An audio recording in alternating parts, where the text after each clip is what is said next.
Hey guys, this is Northville Tech. In this video, we're going to learn how to remove an address from your Walmart account. Open the website walmart.com, then click on Account.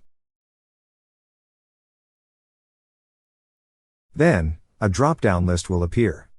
On the drop-down list, you will see an option that says Sign in or Create Account. Click on Sign in or Create Account.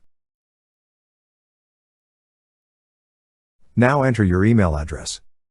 After entering, click on Sign in. Then, enter your password. Once entered, click Sign in. Once you're signed in, you will see your profile name at the upper right corner of the screen. Click on your profile name.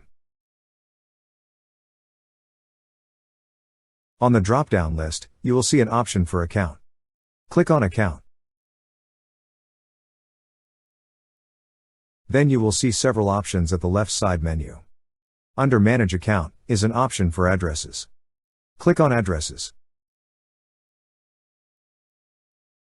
Now you will see the list of your addresses. Click on the Remove button beside the address you wish to remove. Then a pop-up message will appear asking if you want to remove this address from your account. To proceed, click on Remove. That's how you remove an address from your Walmart account. Thank you so much guys for watching, and if you have not yet subscribed to our YouTube channel, please subscribe to our YouTube channel as we create tech videos almost every day. Also, check out our Amazon shop link in the description below for amazing shopping ideas.